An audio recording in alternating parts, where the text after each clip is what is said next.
National Security Advisor John Bolton has called Iran a rogue regime and a threat to the Middle East at a White House press briefing. Bolton's comments come shortly after the U.S. Secretary of State Mike Pompeo announced that the United States is withdrawing from a 63-year-old friendship treaty with Iran. Meanwhile, the International Court of Justice ordered the U.S. to lift any sanctions that affect goods required for humanitarian needs, signalling disapproval of the United States policy on Iran.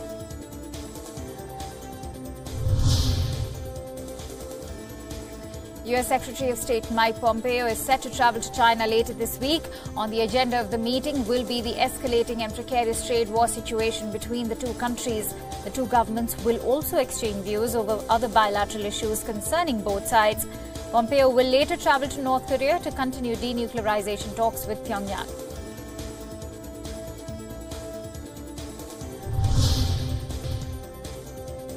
German Chancellor Angela Merkel began her visit to Israel, where she met Israel's Premier Benjamin Netanyahu. A formal dinner was hosted for Merkel by Netanyahu and his wife. The Israeli-Palestinian conflict is among issues on the agenda.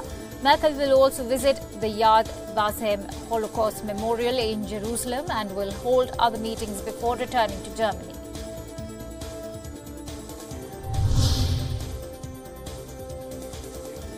U.S. President Donald Trump is facing severe criticism from members of his own Republican Party for mocking Brett Kavanaugh's accuser, Dr. Christine Blasey Ford.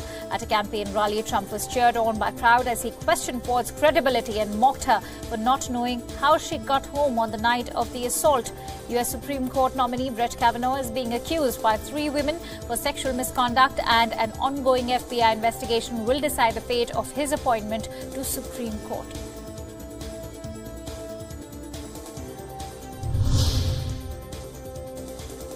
Pope Francis on Wednesday offered a warm welcome to 2 Chinese Catholic bishops attending a synod for the first time. This comes after the Vatican and China reached a landmark agreement under which Pope Francis recognized 7 clergy initially ordained by Beijing without the Vatican's approval. The meeting of more than 300 church officials is taking place as the Vatican is overshadowed by a series of sexual abuse scandals across the world.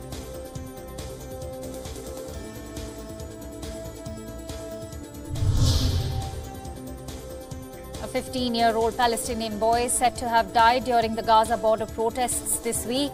An eyewitness said that the boy was hit by a tear gas canister and succumbed to head injuries later on. 24 others were also injured in the clashes. Thousands of Palestinians have been protesting near the border as part of a months-long campaign organized by Gaza's Hamas rulers demanding an end to an Israeli-Egyptian blockade.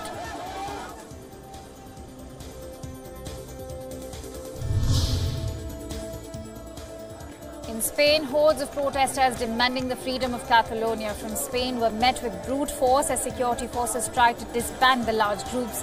Catalan police used rubber bullets and wielded their batons in order to prevent separatist demonstrators marking the first anniversary of the banned independence referendum from breaking into the regional parliament building.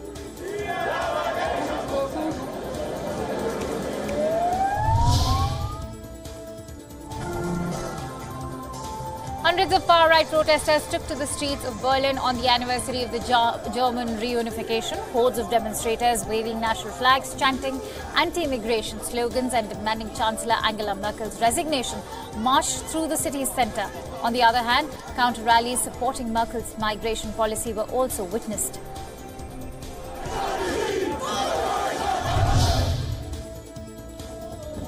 Thousands of Mexicans took to the streets of the capital to mark the 50th anniversary of the massacre of hundreds of student protesters in 1968. Security forces stormed a student rally in a square in Mexico City's Tlatelolco district, killing as many as 300 students who were demanding democratic reforms in authoritarian Mexico.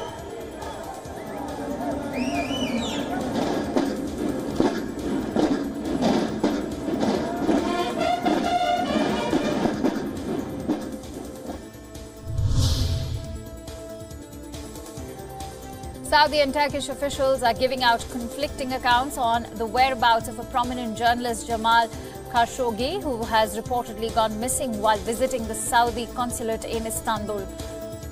Khashoggi, who is known to be a staunch Saudi dissident critical of the country's crown prince, entered the consulate's premises at noon on Tuesday in what seemed to be a routine visit to sort out paperwork and later disappeared.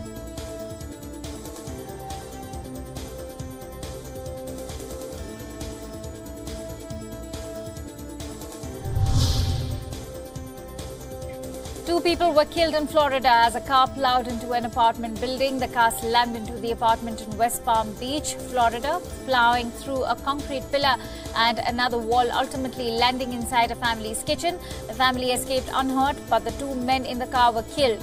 The cause of death for the two men was not immediately released.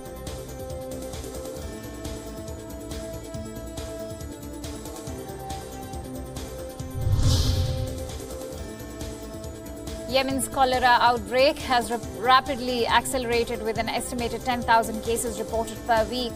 Yemen has been struggling with the outbreak since 2017 and nearly 2,500 people have died from cholera in Yemen so far. The WHO says that this is the worst cholera epidemic the world has seen. Yemen's civil war has led to over 1 million children being malnourished, which puts them at an increased risk for contracting the disease.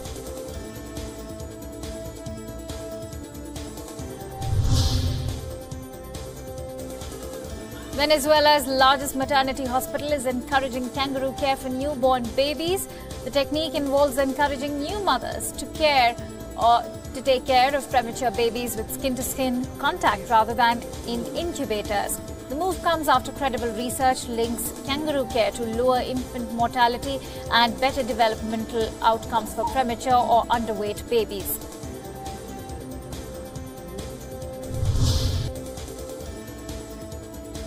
Frances Arnold of the California Institute of Technology becomes the 5th woman ever to win a Nobel Prize for Chemistry. This year's Nobel Prize in Chemistry is split between chemical engineer Frances Arnold and George P. Smith and Gregory P. Winter for their work on the production of new kinds of bacteria-produced enzymes and peptides that speed up laboratory research.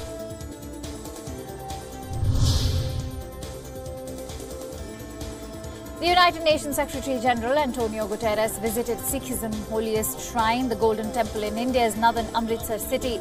The UN chief, who is on a 3-day visit to India, ate at the community kitchen along with other members from the Sikh community after a visit to the temple. Earlier in the day, Guterres presented the Indian Prime Minister Narendra Modi with the Champions of the Earth Award during an event in the Indian capital of New Delhi.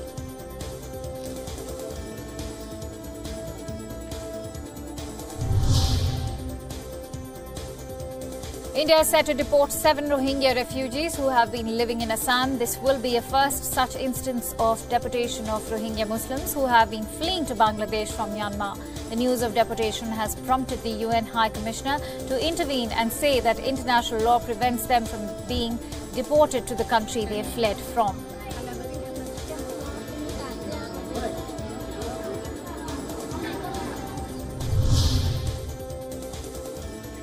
Kerala might once again face the brunt of monsoon as heavy rainfall warnings have been issued across 3 districts in the southern Indian state. The Indian Meteorological Department says a low-pressure area in the Arabian Sea is expected to turn into a severe cyclonic storm, bringing heavy rains to the districts of Idukki, Thrissur and Palakkad. Fishermen in the state have been warned not to venture into the sea, and the state's chief minister has issued a red alert for all 3 districts.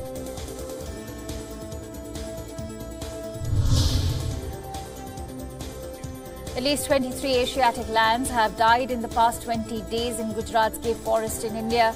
The Supreme Court has expressed worry and displeasure over the deaths of the lions at the national park. The court added that the issue was extremely serious and asked the Gujarat government and the centre to find out the reason for the deaths. The initial cause of deaths was suspected to be infighting between cats, but further medical examination is now pointing towards an unidentified virus that might have spread rapidly.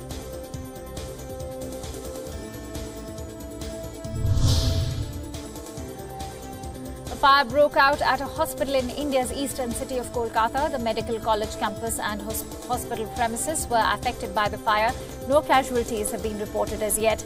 More than 10 fire brigades rushed to the spot and engaged in dousing the fire, and at least 500 patients were evacuated from the hospital's main wing.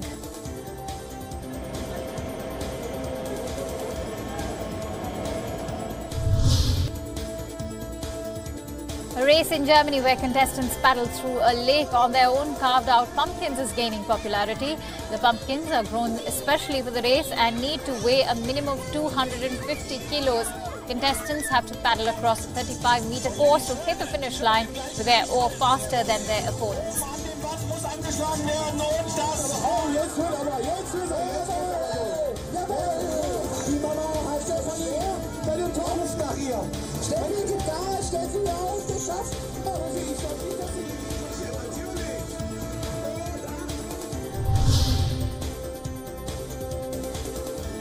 Locals welcomed Britain's Prince Harry and Meghan Markle as the couple made their first trip to Sussex after their wedding.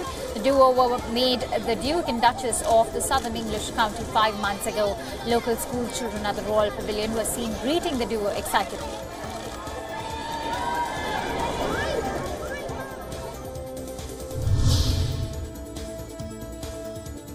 A 60-year-old vintage whiskey was sold for a whopping $1.1 million in Scotland. The buyer, a private collector from Asia who bid by phone, bought the 1962 bottle. A whiskey auctioneer who sold the bottle said that such whiskies are rare collector's items and might never actually be drunk.